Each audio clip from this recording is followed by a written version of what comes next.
because I'm a teacher and I got to have a louder voice than otherwise. And I think I'm able to reach the circle here.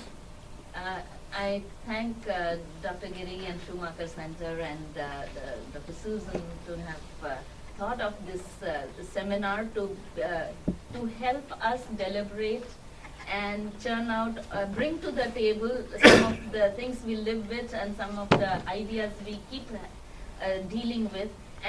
But when it's a collective effort, we have more confidence than what we as individuals keep reading, thinking, deliberating, and not knowing whether the inferences, our own inferences, are in the right direction or otherwise.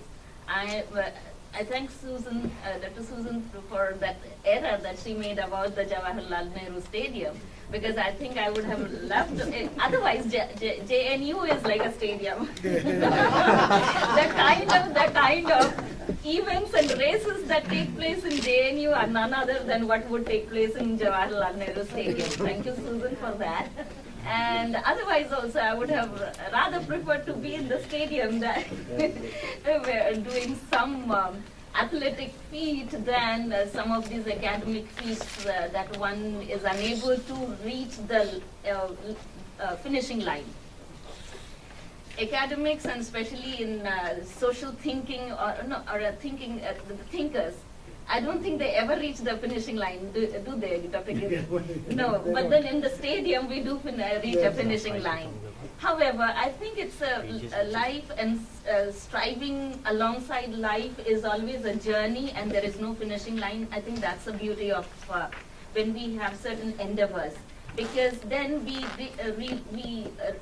run, or we console ourselves by saying we have run our lap of the relay race, and then probably thereafter things as they evolve would continue to also evolve the process that we were engaged in. I am thankful to Dr. Santosh, who actually managed to capture everything that probably we should have said. And here, as she was also mentioning, that we do, when this word identity comes to our mind, it is a very complex one. I come from the discipline of computer science, and mathematics as my background, so to be delving with these concepts which are so overloaded with sociological theories, social theories, psychological aspects, and etc., I think I surrender. And I think I would like to go with something that I have more experiential,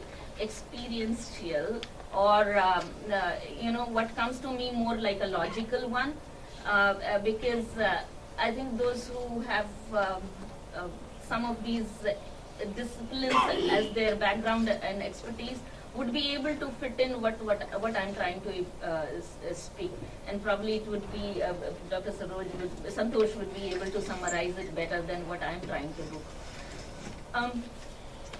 I think the term identity, as Dr. Singh was mentioning, is truly an overloaded one, and we are faced with questions which pertain to identity right from our childhood. If we are with our parent, then immediately the person who meets us would ask us for our name, and then it begins there. If we are not with our parents, and that means we are either lost or we are standing alone. And then the next thing, the first thing which is asked is, who are your parents? And intentionally in India, it's who's the father. I mean, it can be also mother, but I don't want to bring in the gender issue and the gender identity part. And so a child is exposed to the concept of identity with the sense or a perception of oneself, and that is how the dictionary also describes. However, as we go on, I mean, each of us have our resume and a CV, and each year it is supposed to increase so long as we are living. Because if we have not increased, if we have not added things in our CV, every time we update it, if there is nothing to be updated, I think there is we've reached a point where there is no more movement. And therefore, when one is looking at the CV or resume of oneself, we intentionally look at it periodically in order to update, which only tries to bring to paper the dimensions that one is engaged with, and therefore what Dr. Singh was also mentioning, we do have this multi-dimensional description of oneself. So identity is basically a descriptor. Pardon me if I sound very much like a computer science person, because I do data analysis, and then I deal with in data mining. I work with in the area of classification, and identification is exactly classification. That's what the dictionary says. And identity is the descriptor I use to describe a class. Now of that data. However, therefore, again, in my discipline, we talk about something called a concept hierarchy, which means all the concepts. For all the concepts, it's possible to aggregate them, and then it builds a concept hierarchy which may culminate in the most general notion. We talk about an upside down tree in computer science. We have a root node which is on the top, and then it keeps branching. So aggregation takes place bottom up, and so therefore if one has a descriptor, number of them, it may be possible to group some of the descriptors, and the level of abstraction, the aggregation can take place. And when I was trying to delve with this responsibility of having to present something before this very thinking forum, I was wondering what could I come with. And I think it is, therefore, as Dr. Singh was mentioning, it's a challenge as to how to balance and how to aggregate. And what is the level of abstraction one would like to pitch when one has to make sense about one's presence, one's usefulness, and one's legacy that one would like to leave behind. And therefore, it is very right, as it is very difficult to do a balance, but it is negotiation all the time. But then I think it is possible also to make choices as to what is the level of abstraction in which we want to place the identity and for what purpose. And therefore, along with the concept note that was very prudently drafted by the organizing team, when we look at the issue of identity, and especially in India, yesterday I was talking to some of the students, and we keep recollecting this one phrase that the British did divide and conquer. But I think our society was stratified even before the British. And that is why we've got these hangover of all that was even British and very stratified society, and therefore the identity again is stratified that way. Now, it may be we can range from very personal to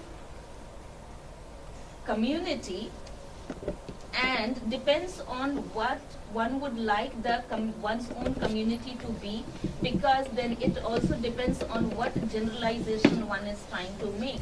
And therefore, as Dr. Singh mentioned, I'm a woman. That's most generic biological grouping. And then certain roles. So therefore, these range from the group of attributes or the group of this, which may be role-based, which may be credit-based, how we have our credentials, and so on and so forth. But all these towards some kind of usefulness one likes to ascertain in the group or the community or the society, and contextual. And so, therefore, when one is not only, it's a person-to-person identity, but relation, but the person to the group, to which one would like the allegiance to be. And then here, in case of a political thinking process, I think it is vis-a-vis the citizenship of a nation. I think still one would like to identify those objects or objectives in order to make one's relevance or usefulness rather concrete or crystallized form than very fluid, very fuzzy, which end of the day may not be of any common good. And therefore, for me, identity, for me, when I say for me, I really do not bring any baggage of, having a knowledge of so much of sociology or having so much of background of psychology. And but then for me, identity is this notion which should give to a person, or which a person should acquire and present in a way one's usefulness towards common good for the community or the society one is trying to consider at any given point of time. And then now here, when if that is to be thought in terms of or vis-a-vis nationalism, again, what there can be many dimensions to define nationalism. However, I think for me it is more the objects or objectives which are to be met, or which are desired to be met, must help ascertain the identity. Because if I use an identity which is of no relevance to the objective, then that identity is of no good. Because otherwise, the identity must bring to the table which should be to meet those objectives towards the common good. Now, therefore, on the other hand, because I come from the mathematics background, I wanted to talk about this also. Now, identity is identity functions we talk about, and identity objects in the set. Now, these are with reference to some operation. I hope some of you would remember some bit of your mathematics from class 12 but here the identity is supposed to be an element of a set with reference to an operation or a function which, when it takes another object, for example, we generally denote it by E. Let E is the element of the set. With reference to an operation, let's say star, it can be anything.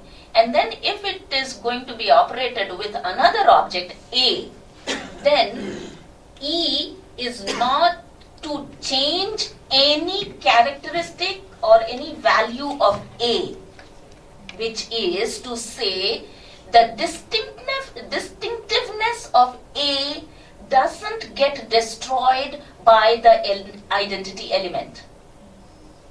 And therefore, here identity is again, I would like to bring to the table this notion of identity, which is there to describe in a most general way the characteristic of the set from which E and A both come from.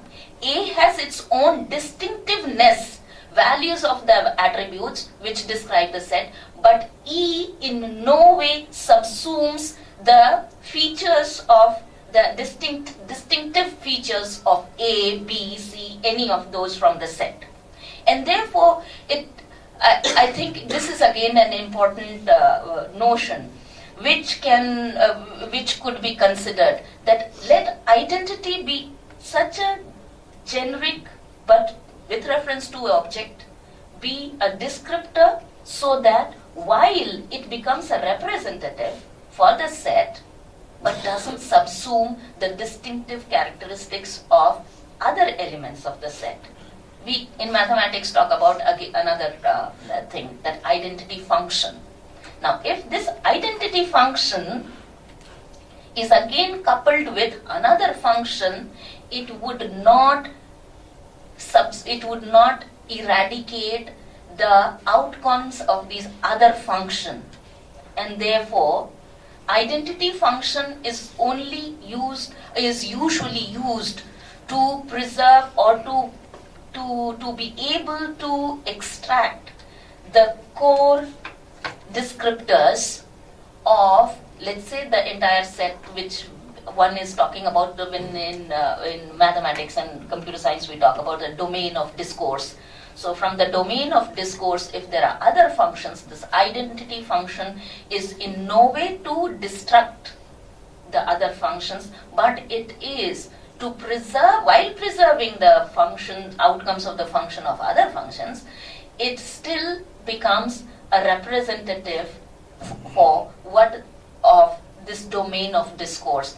And therefore, now when I would definitely not like to reach any conclusion, because I'm happy we are not to meet a finishing line, and therefore until we keep churning with these concepts, and as I said, again, I'm teaching probability and statistics this semester to the master students in my school, and we don't get to reach a conclusion of statistical significance unless the sample set is large enough, unless the processing has been done sufficiently large number of iterations. And therefore, I'm glad to be part of this discourse, but also I would not like to bring onto the table any concluding remarks, but I would like to only add to this process, so that unless we go through these with a significantly large number of iterations, I think it would be a premature abstraction.